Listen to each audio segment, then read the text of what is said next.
તો ઈ કે વનવાસ આપી કેવી રીતે?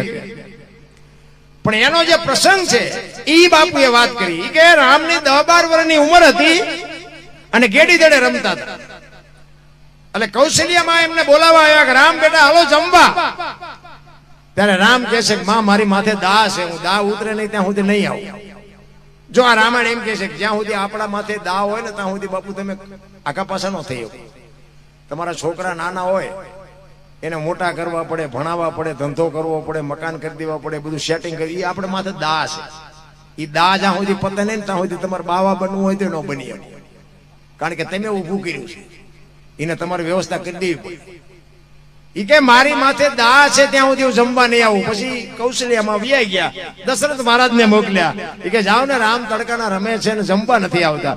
દશરથ મહારાજ ગયા કે બેટા રામ હાલો જમવા. ઈ કે બાપુ મારી માથે દા છે, દા નહીં ઉતરે ત્યાં સુધી નહીં આવું.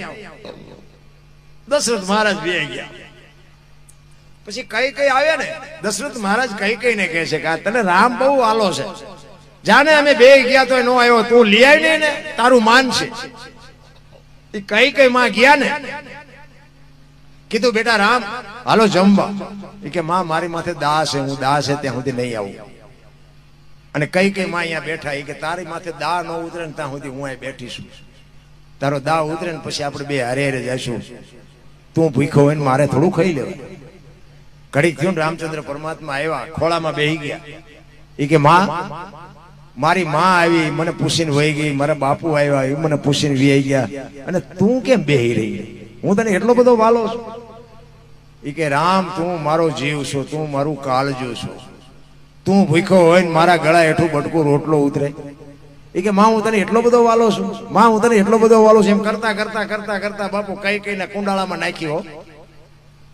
એ કે માં તો હું તને કઈ કામ ચીધું તો તું મારું કામ કરી ખરી? કે એક નહીં 1000 કામ કરું. તું એમ કે માં તારું માછું જોઈને જો બીજી મિનિટ થવા દઉં તો મારી માનું દામણ લાજે તેમ તું માગી તને આપું. રામની માટે કઈ કઈ કે મારું કાળજું કાઢીને આપી દો. શું જોઈ છે તારું? એક નહીં 1000 કામ કરું. કઈ કઈ કે છે તો કે માં મારે એક તારી પાસે કામ કરાવવાનું છે. 1000 નથી કરાવવાનું, એક જ કરાવવું છે. તો કે બોલ બોલ તું કે એ કરી દઉં. એ કે પણ મને વચન આય.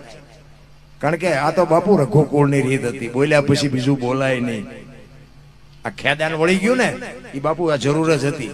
નકર તો બાપુ અંદર રામનું ભજન જે વનમાં કરતા હતા ને, જટાયુ, સબરી, અહલ્યા, આ બધા રામની રાહ જોતા હતા. એટલે અહીંયા જવાનું જ હતું, પણ કઈક પ્રોગ્રામ તો બનાવવો પડે ને.